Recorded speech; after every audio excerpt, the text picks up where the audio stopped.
பொங்கல் நல்வாழ்த்துக்கள்.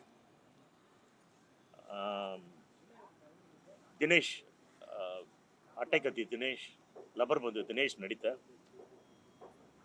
Black Pulsar, கருப்பு Pulsar 2 அப்படிங்கிற ஒரு படம், கருப்பு பல்சர் அப்படிங்கிற ஒரு படம். அதில் வந்து ஃபர்ஸ்ட் டைம் அவர் வந்து டபுள் ஆக்ஷன் பண்ணியிருக்காரு. அதில் ஒரு முக்கியமான ரோல் இயக்குனர் முரளிகிருஷ்ணா எனக்கு கொடுத்தாரு. அவர் basically DFT student. Director Rajesh அவர்களுடைய உதவி இயக்குனர். அண்ட் வந்து வீட்டில் அப்ரோச் பண்ணி வந்து கதை சொன்ன பேர் ரொம்ப பிடிச்சி போச்சு. படத்தில் ஒரு மிக இம்பார்ட்டண்ட் ஒரு கேரக்டர், 2 பீரியடில் வரா மாதிரி. அட்டகத்திய தினேஷ் 2 அப்படிங்கிற மாதிரி இதில் நானும் வந்து 2 கெட்டப்பில் வரேன். அப்படி ஒரு அற்புதமான ஒரு கேரக்டர் கொடுத்துருக்காரு. படம் அப்படின்னு பார்க்குறப்போ நிச்சயமாக ரப்பர் பந்துக்கு அப்புறம் அந்த படம் வந்து ஒரு பெரிய எதிர்பார்ப்பை ஏற்படுத்தியிருக்கு. வர்ற ஜனவரி 30 வந்து ரெட் ஜெயின் தான் படத்தை வந்து ரிலீஸ் பண்ணுறாங்க. பெரிய திரையரங்குகள் கிடைச்சிருக்கு. படத்துக்கு நல்ல வரவேற்பு கிடைக்கும் அப்படின்னு நம்புகிறேன்.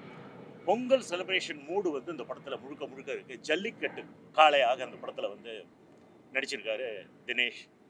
அவருடைய 2 கதாபாத்திரமும் இருவேறு பரிமாணங்கள் இருக்குது. அதுதான் அதில் பாராட்டத்தக்க ஒன்று. அதை வந்து டைரக்டர் ரொம்ப அழகாக ஹேண்டில் பண்ணார். தஞ்சாவூரில் தங்கி நாங்கள் ஒரு வாரம் ஜல்லிக்கட்டு மட்டும் எடுத்தோம். ரியல் ஜல்லிக்கட்டுலேயே கேமரா கொண்ட வச்சு அசிஸ்டன்ட்ஸுங்களோட வேட்டி சட்டையெல்லாம் கட்டிக்கிட்டு கூட்டத்தோட கூட்டம் அப்படின்ட்டு இந்த படத்தை அவர் ஷூட் பண்ண விதம் வந்து ரொம்ப அருமை. அந்த எபிசோட்ஸ்லாம், அந்த ஃபுட்டேஜஸ்லாம் ரொம்ப நல்லா வந்திருக்கு.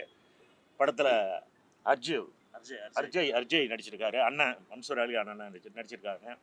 அனைவருக்கும் இனிய பொங்கல் நல்வாழ்த்துக்கள். நன்றி, வணக்கம். நன்றி சார், தேங்க்யூ சார், சூப்பராக